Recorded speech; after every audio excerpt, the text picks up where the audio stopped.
The Spanish conquistador by the name of Francisco Pizarro led the conquest of the Inca Empire. They wanted the Inca Empire because of their vast amounts of silver and gold. The Inca Empire occupied vast amounts of land, which mainly included Peru.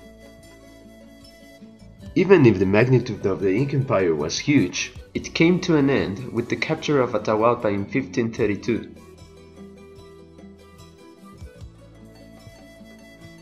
Many years after the conquest of the Inca Empire, Tupac Amaru was born in 1738 in Tinta, Peru.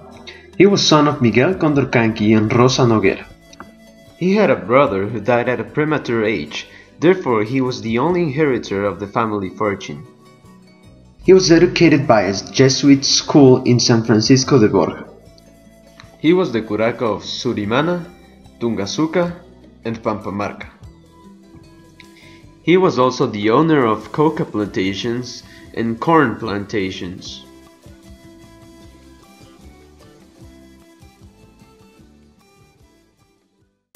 His hatred towards the Spanish and ideas of revolution started at a young age in his life and kept growing as he saw the mistreatment his friends and relatives were receiving on a daily basis.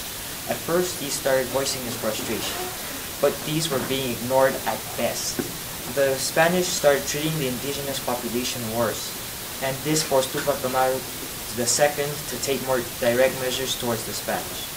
First, he refused to carry out his duties as the tax collector for indigenous communities. He was threatened with death if he refused to collect tax. In response to this, he started organizing a rebellion.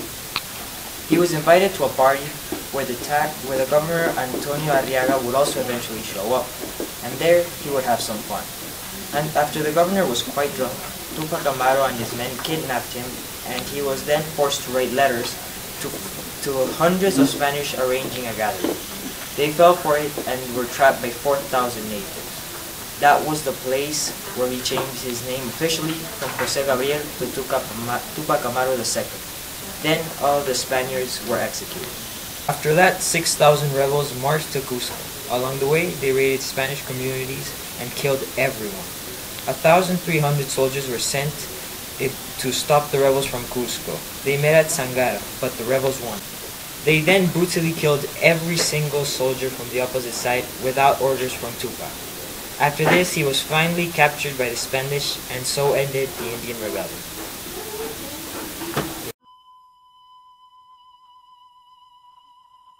The 18th of May of 1781, after being sentenced and watching his family being executed in front of his eyes, he was said to die by dismemberment. Therefore, in Central Plaza, his tongue was cut out, and then he was tied by his hands and feet to horses that were pulling the ropes to different sides. But somehow, Tupac Amaru's body didn't tear apart. After seeing this, it was ordered that he was to be killed by an executioner who cut off his head, ending his life. Then, his arms and legs were cut down to be exhibited to the public. Although the Tupac Amaru Rebellion was not a success, it was the first large-scale rebellion in South America and inspired other rebellions, especially Native American and Mestizo rebellions. It gave Native Americans new ideas of independence and also made them support anyone who was fighting against the Spanish. Tupac Amaru was also proclaimed the King of America and inspired other independence movements throughout history, including the Tupac Amaru movement in the 80s and 90s in Peru. The main purpose of this Peruvian group was to end all traces of imperialism in Peru, but the movement failed, and so the last rebellion sparked by the ideas of Tupac Amaru II.